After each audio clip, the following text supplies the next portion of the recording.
Assalamualaikum warahmatullahi wabarakatuh. Hari ini kita akan mempelajari tentang bahaya kabut asap. Sebelum kita mempelajari kegiatan ini, marilah kita berdoa bersama-sama. Semoga Allah Subhanahu wa Ta'ala memberikan hikmah dan tambahan ilmu kepada kita. Amin. Berdoa mulai.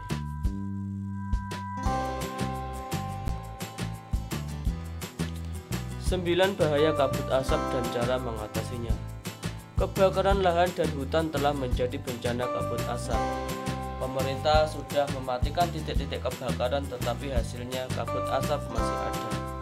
Apa saja bahaya kabut asap kebakaran dan apa yang harus kita lakukan apabila di daerah kita terkena kabut asap? Berdasarkan pantauan, indeks pencemaran udara di Jambi, Palembang, dan Palangkaraya sudah sangat tinggi atau tidak sehat.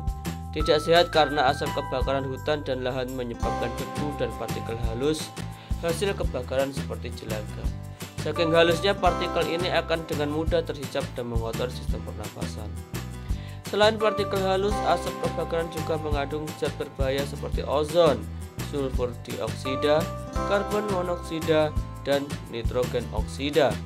Kabut asap ini dapat mengganggu kesehatan semua orang, baik orang yang kondisinya sehat maupun yang sakit. Namun, pada orang yang kondisi kesehatannya kurang, khususnya pada orang yang memiliki riwayat penyakit pernafasan, anak-anak, dan balita, kabut asap adalah bencana yang bisa mengancam jiwa.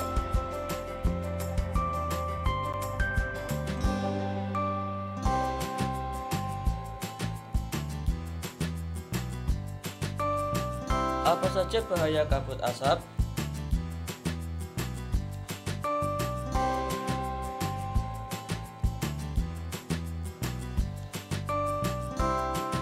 Kabut asap dapat menyebabkan iritasi pada mata, hidung, dan tenggorokan. Kabut asap juga dapat menyebabkan reaksi alergi, peradangan, dan mungkin juga infeksi. Kabut asap dapat memperburuk penyakit asma dan penyakit paru kronis lainnya seperti bronkitis kronik.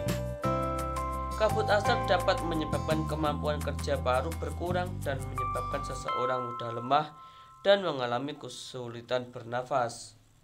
Kabut asap dapat menyebabkan orang lanjut usia dan anak-anak yang memiliki daya tahan tubuh rendah akan lebih mudah mengalami gangguan kesehatan.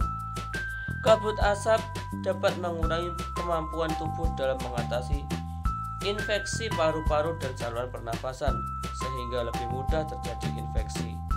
Kabut asap dapat memperburuk penyakit pernafasan yang sudah ada.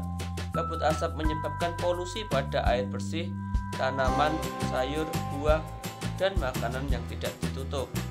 Kabut asap juga memperburuk kondisi lingkungan sehingga terjadi infeksi saluran pernafasan akut atau ISPA.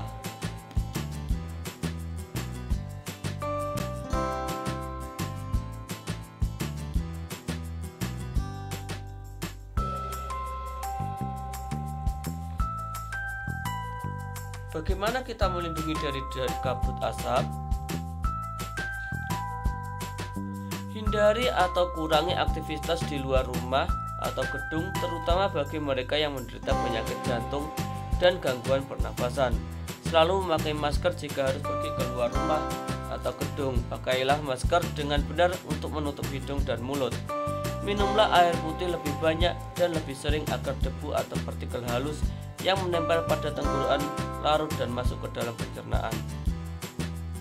Segeralah berobat ke dokter atau sarana pelayanan kesehatan terdekat bila mengalami kesulitan bernafas atau gangguan kesehatan lain. Segera lakukan perilaku hidup bersih sehat, seperti makan makanan bergizi, banyak minum, dan mengkonsumsi buah-buahan. Jangan dekat orang yang merokok dan istirahat cukup. Upayakan agar asap dari luar tidak masuk ke dalam rumah atau gedung. Tempat penampungan air minum dan makanan harus ditutup dan terlindung dengan baik. Buah-buahan dan sayuran dicuci sebelum dikonsumsi. Bahan makanan dan minum yang dimasak perlu dimasak dengan baik. Ayo berlatih.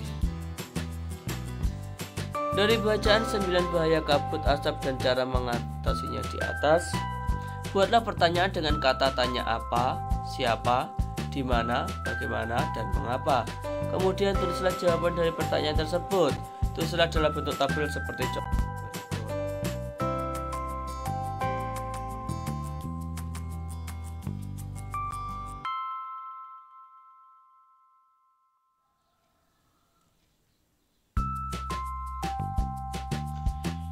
Hikmah dari pembelajaran ini, janganlah kita berbuat kerusakan di muka bumi dan takutlah kepada Allah Subhanahu wa Ta'ala, karena setiap apa yang kita lakukan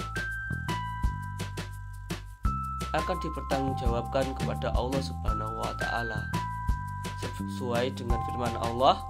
Dan janganlah kamu berbuat kerusakan di muka bumi sesudah Allah memperbaikinya, dan berdoalah kepadanya dengan rasa takut dan harapan akan dikabulkan.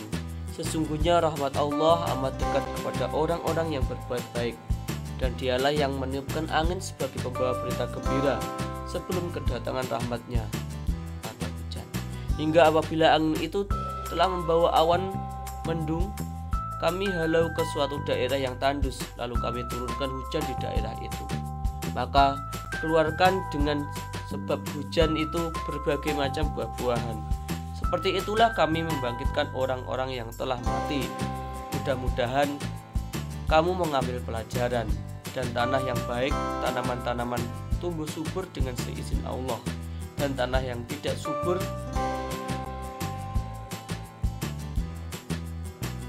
tanamannya hanya tumbuh merana.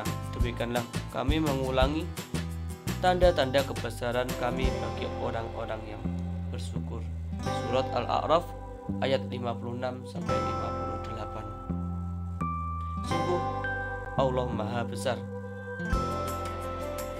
Demikian yang bisa saya sampaikan. Wassalamualaikum warahmatullahi wabarakatuh. Sampai jumpa pada pembelajaran berikutnya.